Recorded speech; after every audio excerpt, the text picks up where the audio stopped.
آج کے مشاعرے کو ہم نے بہادر شاہ ظفر کے نام سے کی یاد میں رکھا ہے۔ بہادر شاہ ظفر کو وفات پائے 163 سال ہو گئے۔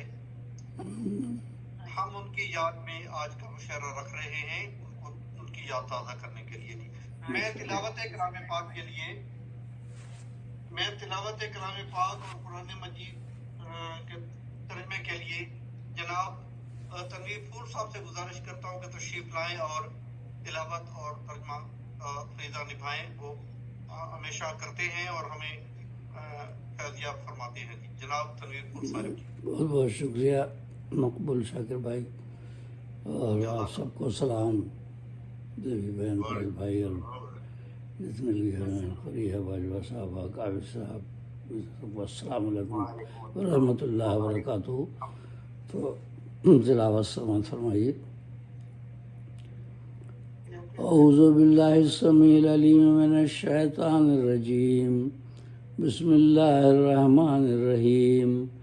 وَإِذْ قُلْنَا لِلْمَلَائِكَةِ اسْجُدُوا لِآدَمَ فَسَجَدُوا إِلَّا إِبْلِيسَ أَبَى وَاسْتَكْبَرَ وَكَانَ مِنَ الْكَافِرِينَ وَقُلْنَا يَا آدَمُ اسْكُنْ أَنْتَ وَزَوْجُكَ الْجَنَّةَ وَكُلَا مِنْهَا رَغَدًا حَيْثُ شِئْتُمَا وَلَا تَقْرَبَا هَٰذِهِ الشَّجَرَةَ فَتَكُونَا مِنَ الظَّالِمِينَ فَأَزَلَّهُمَا الشَّيْطَانُ عَنْهَا فَأَخْرَجَهُمَا مِمَّا كَانَ فِيهِ وَقُلْنَا اهْبِطُوا بَعْضُكُمْ لِبَعْضٍ عَدُوٌّ وَلَكُمْ فِي الْأَرْضِ مُسْتَقَرٌّ وَمَتَاعٌ إِلَىٰ حِينٍ فَتَلَقَّىٰ آدَمُ مِن رَّبِّهِ كَلِمَاتٍ فَتَابَ عَلَيْهِ إِنَّهُ هُوَ التَّوَّابُ الرَّحِيمُ قُلْنَا اهْبِطُوا مِنْهَا جَمِيعًا فَإِمَّا يَأْتِيَنَّكُم مِّنِّي هُدًى فَمَن تَبِعَ هُدَايَ فَلَا خَوْفٌ عَلَيْهِمْ وَلَا هُمْ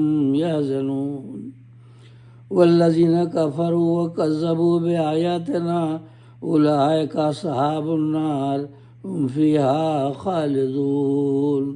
صدق اللہ العلی العظیم۔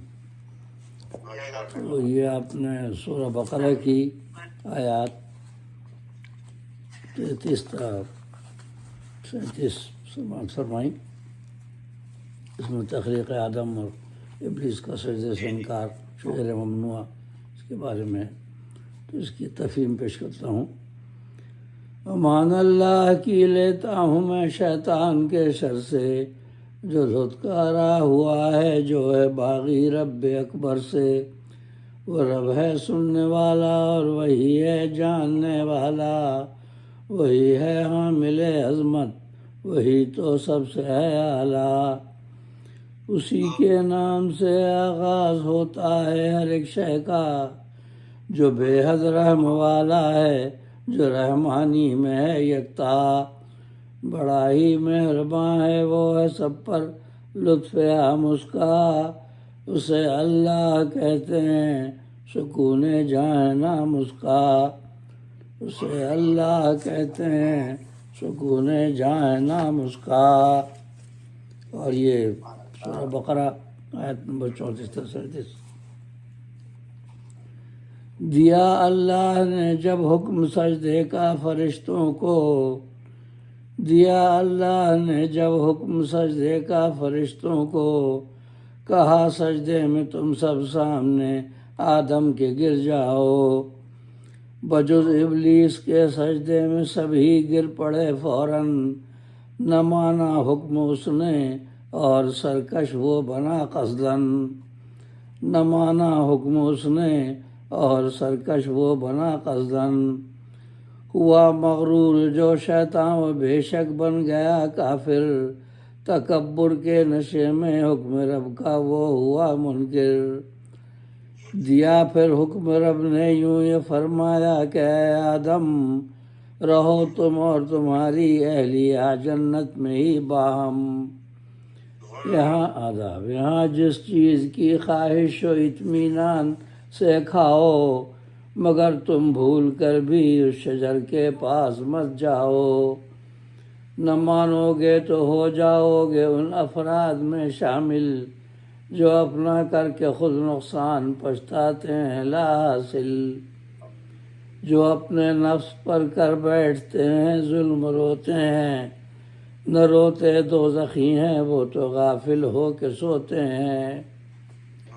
مگر شیطان نے بہکایا تو دونوں سے ہوئی لغزش، گرفتار بلا دونوں تھی ابلیس کی خواہش۔ پھنسے شیطان کے پھندے میں بے شک آدم و حوا، ہوئے اس کے سبب رسوا کہ ممنوع شجر جو تھا، میسر تھا جو عیش ان کو اسے شیطان نے چھنوایا، اسی حاسد نے آدم اور حوا کو تھا بہکایا۔ خدا نے ان سے فرمایا کہ نیچے تم اتر جاؤ، نہ مانی بات میری تم نے اب اس کا اثر دیکھو، نہ مانی بات میری تم نے اب اس کا اثر دیکھو۔ سمجھ لو بعض تم لوگوں میں ہوں گے بعض کے دشمن، عداوت میں پھنسا دے گا سنو شیطان ہے پرفن، عداوت میں پھنسا دے گا سنو شیطان ہے پرفن۔ ٹھہر کر کچھ زمیں پر پھرے تم کو لوٹنا بے شک، ٹھہر کر کچھ زمیں پر پھرے تم کو لوٹنا بے شک، چلانا کام تم سب کو ہے میعاد معین تک۔ پھر اس کے بعد کچھ الفاظ رب سے سیکھے آدم نے، جو کی توبہ تو فرمائی توجہ رب عالم نے۔ وہی تواب ہے بے شک وہی ہے مہرباں بے حد، وہی تواب ہے بے شک وہی ہے مہرباں بے حد۔ دعائے آدم خاکی کو وہ کرتا نہیں ہے رد، دعائے آدم خاکی کو وہ کرتا نہیں ہے رد۔ خطائیں بخش دیں اس نے کمال رحم و شفقت سے، خطائیں بخش دیں اس نے کمال رحم و شفقت سے، یہ فرمایا کہ تم اب نیچے جاؤ باغ جنت سے۔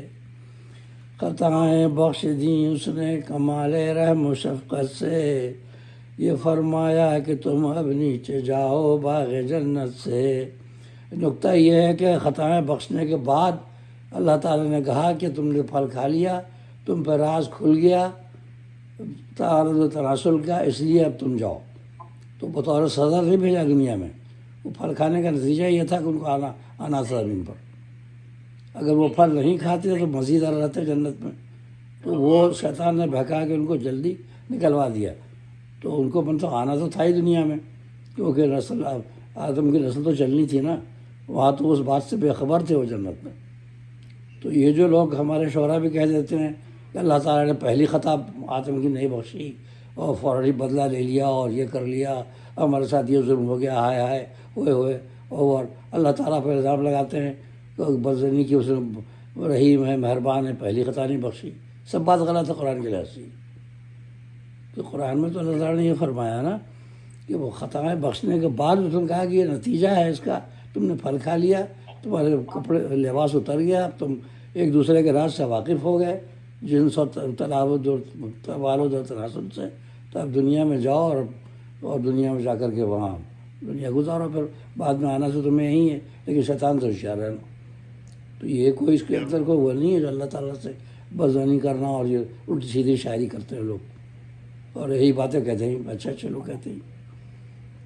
یہ دیکھیں قرآن کیا کہہ رہا ہے، خطائیں بخش دیں اس نے کمال رحم و شفقت سے، یہ فرمایا کہ تم اب نیچے جاؤ باغ جنت سے۔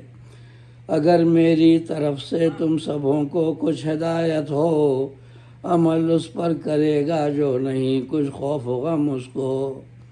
اگر میری طرف سے تم سبوں کو کچھ ہدایت ہو، عمل اس پر کرے گا جو نہیں کچھ خوف و غم اس کو۔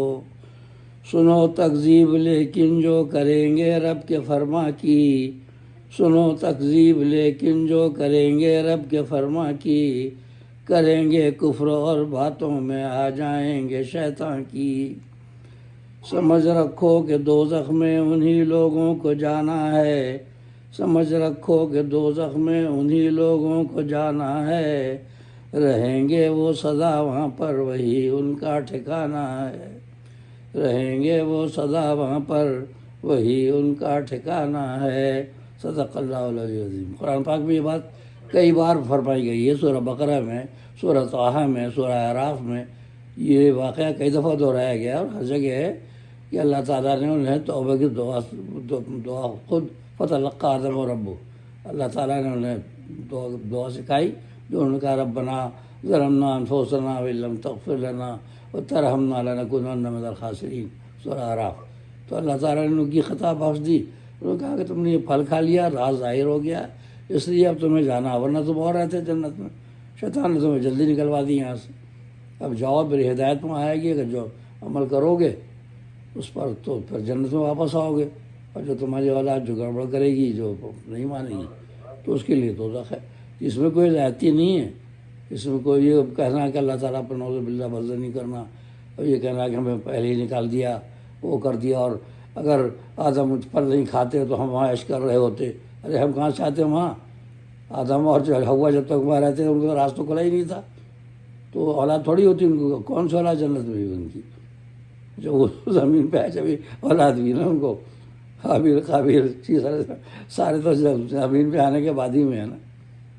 تو اوپر کہانیاں اتنی کہ وہ ان کے یہاں پھینکا، ان کو وہاں پھینکا، یہ سب روایتیں ہیں اسرائیلیت کی، یہاں پھینکا وہاں، وہ ساتھ نہیں رہے تو پھر اولاد کیسے ہوئی کہ وہ جدہ میں ہیں، وہ لنکا میں ہیں، فلاں اتنی دور سے بھائی ساتھ رہے ہیں دونوں اولادیں بھی ان کی، تو ساتھ رہے ہیں اس کے اندر۔ یہ سب تماشے لوگوں نے روایتیں بنا کے قرآن کو پڑھ نہیں رہے ہیں، اپنی طرف سے کہانیاں بنائیں گی۔ جی بہت بہت شکریہ، سماعت فرمائیں۔ جی جناب تنویر طور صاحب، اللہ آپ کا حامی و ناصر ہو، آپ اسی طرح ہمیں درس دیتے رہیں۔ ہاں بس دعا میں یاد رکھیے، مجھے مطلب افسوس ہوتا ہے نا اللہ تعالیٰ پہ، لوگ جو یہ کہہ دیتے ہیں کہ اللہ نے پہلے ہی گناہ نہیں معاف کیا، اور شیطان موحد تھا، ایک نیا بس چلی آج کل کہ شیطان تو بڑا موحد تھا، وہ تو کہہ رہا تھا کہ میں اللہ کے سوا کسی کو سجدہ نہیں کروں گا، یہ تھوڑی کہا تھا کم وقت میں، اس نے تو کہا تھا خلقتنی من نار و خلقتہ من طین، مجھے تو نے آگ سے بنایا اور اس سے مٹی سے، تو میں تو سپیریئر ہوں۔ تو وہ تو غرور میں آ گیا، تو اس نے کب یہ کہا، اگر موحد ہوتا یہ بات کہتا تو اللہ تعالیٰ کیوں اس کو سب تو وہ کرتے، اس کو سمجھاتے ہیں نا کہ میں حکم دے رہا ہوں، حکم دینے والا کون تھا؟ تو یہ بات اس نے تھوڑی کہی، اب لوگ اس کو شیطان کی تعریفیں ہو رہی ہیں کہ اس بڑا توحید پرست تھا اور فلاں تھا، اور اس نے موحد تھا سچا، اس نے کہا میں اللہ کے سوا کسی اور کو کیوں سجدہ کروں، یہ بات کب کہی اس نے؟ ہاں قرآن کو پڑھ رہے ہیں اپنے طرف سے باتیں پتہ نہیں کیا کیا کہتے ہیں۔ ایکچولی بعض شعراء تو ایسے بات کرتے ہیں جیسے وہ شیطان کی وکالت کر رہے ہیں۔ ہاں ہاں بالکل، بس پڑھے نا ابھی بھی شیطان کا سکھایا ہوا درس ہے، جی جی شیطان کا سکھایا ہوا درس ہے۔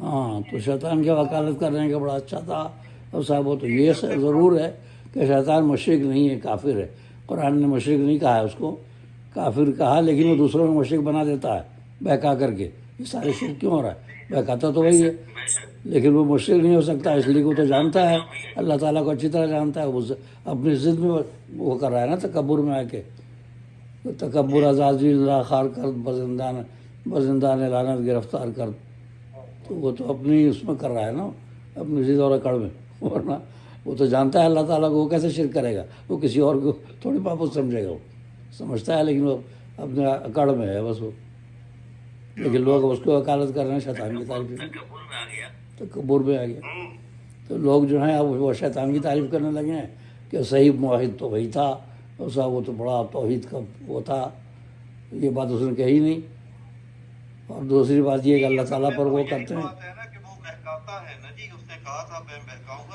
کہا تھا ہاں سورہ صاد میں دیکھیں نا پورا ڈائلاگ ہے سورہ صاد کے آخر میں، سورہ صاد میں بعض شعراء صرف لذت کام و دہن کے لیے، مضمون نکالنے کے لیے، چپڑی کراری بات کرنے کے لیے ایسا کرتے ہیں، یہ کرتے ہیں، اور پھر کہتے ہیں کہ اللہ نے پہلے ہی گناہ نہیں معاف کیا، پہلی خطا پہ پکڑ لیا آدم کو، اور یہ کر دیا وہ کر دیا، وہ سزا میں نکال دیا، وہ دنیا میں بھیج دیا، وہ شعرا ہی کھینچ رہا ہے، اور ہم لوگ سب یہی کہانی سب کو سنا رہے ہیں، ایسا تھوڑی ہے۔ جی تنویر طور صاحب نعت سنتے ہیں جی، جی جی اللہم صلی